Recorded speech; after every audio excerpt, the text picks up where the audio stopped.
luister na Isak Du Plessis op Nuuspot. We are awaiting phase 8 of load shedding at the moment. There are big problems at Eskom. What exactly is going on, Ted Blom? Okay, so I've been watching the probabilities of load shedding for more than 12, 13 years. And I did some calculations because I had a journalist phone me on the last weekend, and I did some calculations and it didn't look very good. And on the basis of that, I did the forecasting of load shedding for the past week, which has eventuated, despite vehement denials by Eskom in the Citizen newspaper on Monday last week. Eskom has subsequently made available on their own documentation the outlook for the next 3 months until end of April. And lo and behold, I'm even more shocked and flabbergasted when I saw that, because it indicates that the most likely scenario that we face indicates unavailability of about 20,000 megawatts of plant in the grid, and that is dire shortfalls. Just to give you your views a scope, Eskom when they have problems of more or less 11,000 megawatts, they start hitting load shedding because they don't have enough spare capacity to keep the lights on. If they get to 20,000 megawatts, that's 9,000 megawatts over and above where load shedding starts. And every 1,000 megawatts is a level one. Level 1 is up to 1,000 megawatts. Level 2 is up to 2,000 megawatts, and so forth and so on. So I think I'm in really a relatively safe ground to say that the outlook for level 6 load shedding is pretty certain or likely. And on Eskom's own numbers, where they show a shortfall of 9,000 megawatts, I'm on reasonable ground to say that if the worst case scenario develops, we're going to certainly hit level 8 load shedding. Incidentally, Eskom hasn't published higher levels of timetables for higher levels of load shedding. That's the highest they've got. And they said it would never arise when they published it. But anyway, that looks a good probability at this stage, before the end of winter. Ted, Eskom keep telling us that they have maintenance problems. Can that really be what is happening at the plants at the moment? Okay, so I think you need to just stand back and see how the model works for Eskom's maintenance.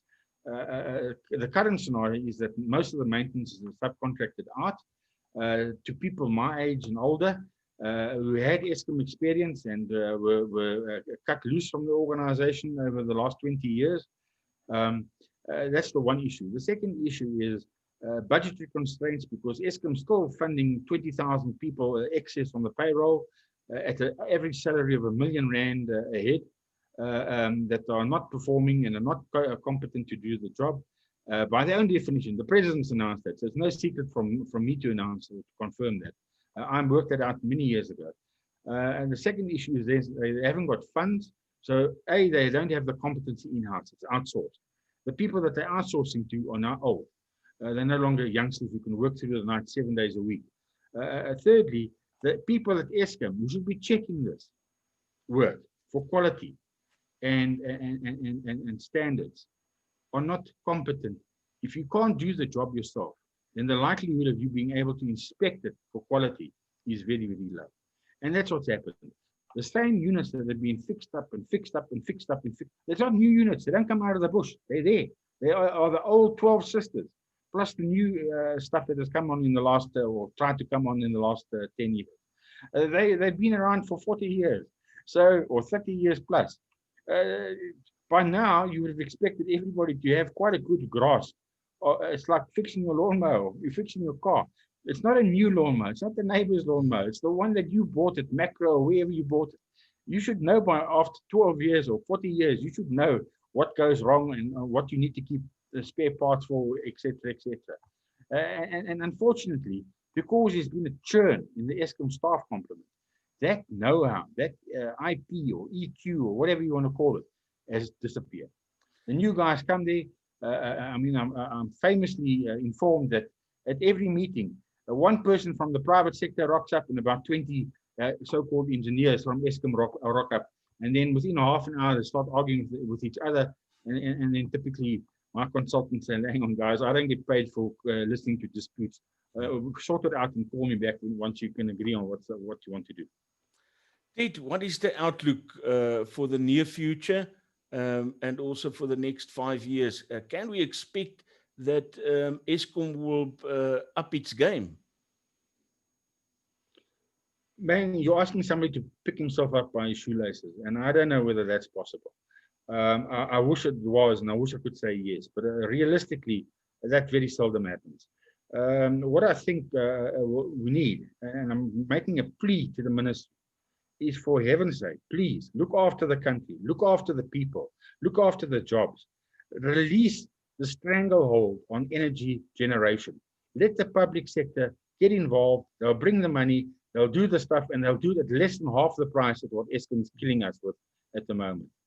Really, I understand these ideological differences. I understand that the ANC believes it wants to look after the people.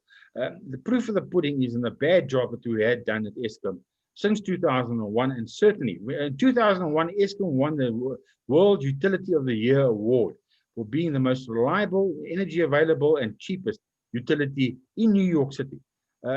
We are now at the other end of the spectrum. We are so broken, nobody's interested. We are so gorging the tariffs out of people's pockets that the people can't afford, and that's why the municipalities and the people cannot afford to pay their accounts. Really, it's time to do a reality check. And if the government, if the ANC can't do it, I think people are getting fed up. The people will do it for them. Believe